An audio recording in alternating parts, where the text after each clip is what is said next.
Este es el vídeo dedicado a la comunicación verbal. La comunicación verbal está formada por signos lingüísticos. En función de esos signos, la clasificamos en oral y escrita con unas características peculiares en cada una de ellas. Y vamos a ver todo lo que afecta al signo lingüístico. Lo vamos a definir y vamos a ver sus características más importantes: arbitrariedad, inmutabilidad y mutabilidad, que aunque parezcan contradictorias, están presentes en el signo, linealidad y doble articulación. La comunicación verbal es la comunicación más natural en el hombre y está formada por signos lingüísticos. Estas son las dos formas de comunicación verbal habituales en el hombre, son la oral y la escrita. Su diferencia afecta tanto al canal como a la forma de construir el propio mensaje. La comunicación oral es espontánea, no está pensada, no está elaborada, es inmediata, tiene una interacción entre el emisor y el receptor que es directa. El canal suele ser el auditivo, no siempre, y emplea otros códigos no verbales, sobre todo los llamados paraverbales, la entonación, los gestos, etc. Suele transmitir sobre todo contenidos de tipo afectivo que afectan a un yo y a un tú, y la finalidad fundamental son las relaciones sociales y personales de los individuos.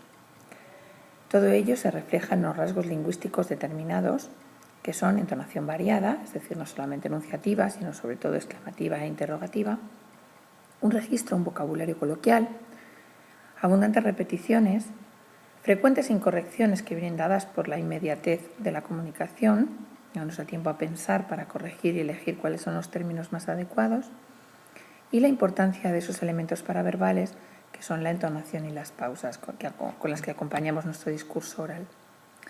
Sin embargo, la comunicación escrita es pensada, está pensada, es elaborada, se planifica, se corrige.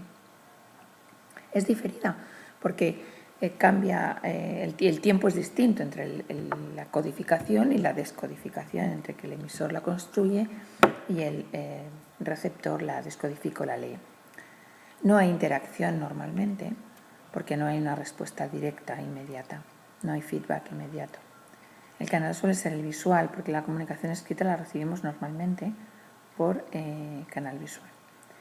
Empleamos solo códigos verbales, no utilizamos entonación y otro tipo de elementos que sean no lingüísticos. Los contenidos son más elevados, son lógicos, son más abstractos. Su finalidad es el almacenamiento y la transmisión de información, es decir, digamos que está en otro nivel que no pertenece a nuestra vida diaria. Y sus rasgos lingüísticos, al estar más pensada y más elaborada, pues lógicamente tiene una sintaxis más complicada, tiene un léxico mucho más selecto, más elegido, más cuidado, y da posibilidad a ser creativo. En este texto del escritor Juan Rulfo se observa perfectamente esas características que acabamos de mencionar de la comunicación escrita. Nos dice: todo escritor que crea es un mentiroso. La literatura es mentira, pero de esa mentira sale una recreación de la realidad. Recrear la realidad es pues uno de los principios fundamentales de la creación. Más adelante nos cuenta: a mí me han criticado mucho mis paisanos porque cuento mentiras, porque no hago historia o porque todo lo que platico o escribo, dicen, nunca ha sucedido. Y así es. Para mí lo primordial es la imaginación. Dentro de estos 3 puntos de apoyo de que hablábamos antes, está la imaginación circulando. La imaginación es infinita, no tiene límites, y hay que romper donde se cierra el círculo. Hay una puerta, puede haber una puerta de escape y por esa puerta hay que desembocar, hay que irse. Así aparece otra cosa que se llama intuición. La intuición lo lleva a uno a adivinar algo que no ha sucedido, pero que está sucediendo en la escritura. Observamos mucho vocabulario culto, vocabulario seleccionado, oraciones muy largas, entonación continuamente enunciativa y conceptos abstractos. De lo que se habla es un concepto abstracto, que es la literatura y sus componentes, la imaginación, la intuición, etc., y la historia también. Esta comunicación verbal hemos dicho que está compuesta de lo que denominamos signo lingüístico, es el signo propio de las lenguas naturales de los hombres. Consta siempre de dos planos, dos componentes, el significante y el significado. El significante es una secuencia de fonemas, sonidos articulados, que asociamos a un contenido, es decir, es lo que percibimos. Fonemas o sonidos los percibimos cuando hablamos, que es la forma natural de expresión en el hombre. El código, la parte escrita, digamos que es una representación secundaria de la lengua. Entonces, en ese caso hablaríamos de una secuencia de letras. Esa secuencia de fonemas o de letras, en el caso escrito, hace referencia o remite a un significado, que es ese concepto o idea que nos trae a la mente esa palabra cuando se pronuncia o cuando se escribe. Ambos componentes son imprescindibles para que haya signo lingüístico. Otros lingüistas añaden a esos dos componentes iniciales uno más, que es el referente. El referente es la realidad de la que se habla, en realidad. El referente es la motivación del signo lingüístico. Nosotros creamos palabras porque existen realidades a las que hay que poner nombre. Esas realidades a las que hay que poner nombre son los referentes. Como tiene carácter extralingüístico, muchos lingüistas no lo incluyen dentro de la definición de signo. El signo lingüístico tiene diversas características, entre las cuales están estas cuatro como más importantes. La arbitrariedad, la mutabilidad y la inmutabilidad, que se dan juntas a pesar de la aparente contradicción, la linealidad y la doble articulación, que es la característica que hace de los códigos verbales humanos los códigos más especiales que existen. La arbitrariedad es una característica que se corresponde con la clasificación que hicimos de los signos. Arbitrariedad significa que no existe una relación de parecido entre las palabras con las que denominamos a los objetos o las realidades con ese objeto o esa realidad. Por eso decimos que el signo lingüístico es un símbolo. Recordamos que el símbolo era aquel signo que no mantenía relación de semejanza entre su significante y su significado. Nos pasa con el ejemplo. Tenemos coche, la palabra coche tiene poco que ver con el objeto. ¿Cuál es el único signo lingüístico que no es un símbolo? Las onomatopeyas. ¿Por qué? Porque las onomatopeyas tienen como finalidad representar aquello. La palabra representa aquello, intenta parecerse en el sonido, etcétera, normalmente en el sonido, a aquello que significa. Vemos ahí el traquetreo, el ronroneo y las que tenemos en estos dibujos. Serían los únicos signos lingüísticos que no serían símbolos, que serían iconos. La segunda característica del signo lingüístico es la confluencia de dos rasgos que aparentemente son incompatibles, que son la inmutabilidad y la mutabilidad. Mutar significa cambiar. Si decimos que el signo es inmutable, es que no cambia. Si decimos que es mutable, es que cambia. ¿Por qué posee ambas características? El signo es inmutable porque como hablante, el individuo no puede modificar la herencia que recibe, la herencia lingüística que recibe. La recibe en un estado y así la transmite a la generación siguiente. Sin embargo, el paso del tiempo, de mucho tiempo, va modificando las lenguas, que son entes vivos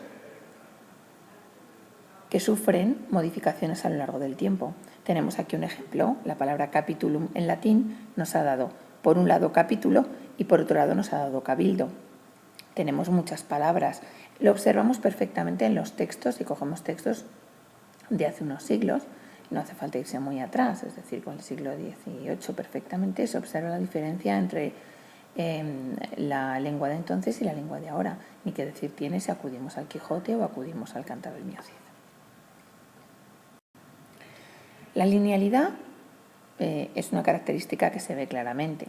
Es decir, los componentes que forman el signo lingüístico están ordenados en una secuencia fija de unidades.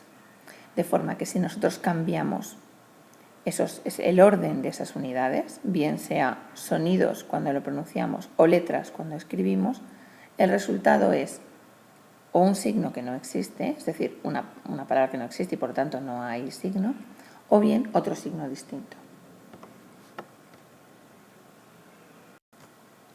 La doble articulación es la característica que hace al lenguaje verbal tan especial.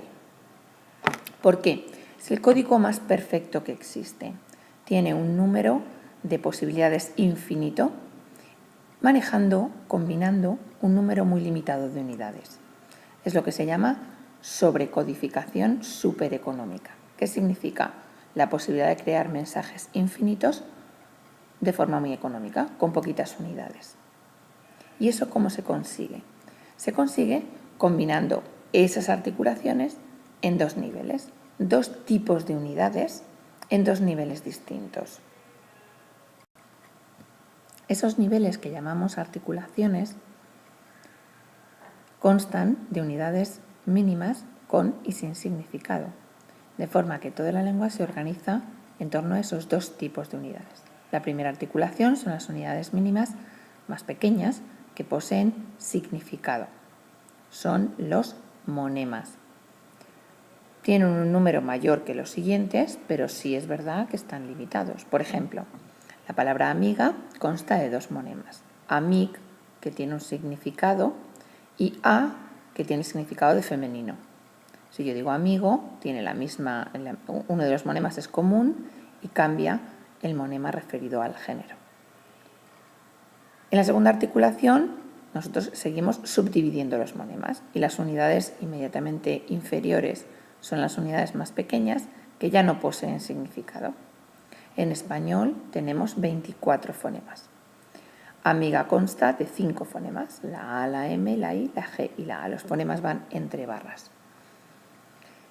Nosotros tenemos 24 fonemas en español. Con esos 24 fonemas formamos un número más amplio de monemas, pero también limitado, y con la combinación de los monemas formamos un número infinito de mensajes. Es lo que se llama la sobrecodificación supereconómica. Muy pocas unidades, número de posibilidades infinito. Aquí vemos un ejemplo. En la oración "las hojas caen en otoño", que sería el mensaje formado por signos lingüísticos, dividimos la oración en las unidades de las dos articulaciones. La primera eran los monemas, pues tenemos en el artículo las, tenemos la L del artículo, la A del femenino, la S del plural. Luego tenemos la palabra hoja, que tiene una S del plural, caen, que sería la raíz del verbo caer, la E y la N, que nos indican el tiempo, el aspecto, la persona, el número, etc., el modo, la preposición en y luego otoño, que es indivisible. Cuando vemos la segunda articulación, observamos el mismo mensaje dividido en los elementos más pequeños, sin significado. ¿Por qué este mensaje no tiene H? Porque la H es una letra que no corresponde con ningún fonema. Por lo tanto, cuando dividimos la oración en fonemas, prescindimos de la H. Lo mismo ocurre con el fonema K, que se corresponde con las letras C, Q y K. Lo veremos en el tema siguiente. Tenemos aquí las referencias de las que se han tomado las imágenes y y el texto del autor Juan Rulfo que hemos leído.